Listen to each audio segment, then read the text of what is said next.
Well, let's go to an Egyptian political analyst who's in Minneapolis. It's Mohamad Elmasry. Mohamad, you were in Egypt, forced out in 2014, I hear. What's the story behind that, and how does this story that we're just talking about now explain what's happening with you?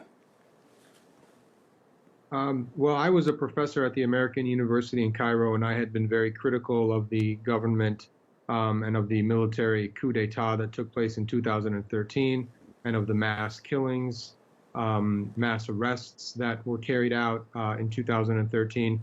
And I was writing things and appearing in media, and it was no longer safe for me to stay in the country, and I had been receiving some threats, so I had to sort of escape. This new law. So you're talking about when the democratically elected government of Mohamed Morsi was overthrown. That's what you're talking about, isn't it? Yeah, I'm talking about the coup of 2013 against Morsi, yes. Yeah. So for you, this is just a logical extension of the regime's powers, then, to make sure that no individual becomes too powerful on social media? Right. I mean, I think that's a good way to put it. It's a natural extension. It's consistent with what we've seen and with the government's modus operandi. They've been working hard to crush political opposition and dissent ever since the 2013 coup. And really what they want to do is make sure that there isn't a repeat of the 2011 Egyptian revolution that ushered in a brief democratic era. So this law is part of that broad effort. Yeah.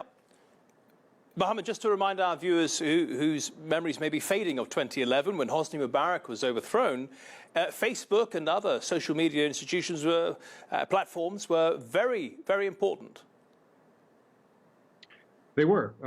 Some analysts have dubbed that revolution the Facebook revolution. I think that's probably an overstatement, but social media certainly did play a very important role, and therefore it's probably not surprising that an authoritarian leader like Abdel Fattah al-Sisi would want to crack down on all types of media, right? They've jailed a lot of journalists in Egypt. Egypt ranks third in the world in jailing journalists.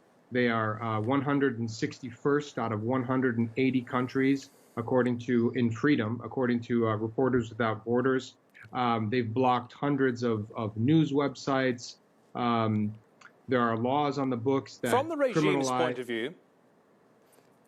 Mohamad, just from the regime's point of view, they say there are security issues there, and that is justification enough for this bill. What do you think?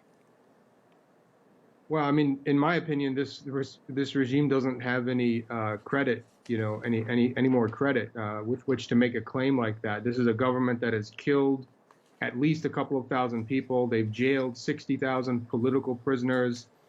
They've passed draconian legislation. They've initiated campaigns of forced disappearance, torture, and so it's very difficult for me to accept that kind of claim. The reality is that the Mubarak government, the Sadat government before him, and the Nasser government before him all spoke in terms of national security, al-amn al-qawmi, and they passed draconian legislation. That's what the Sisi government is doing. They're trying to consolidate power. Mohamad Elmasry, thank you very much for your analysis there.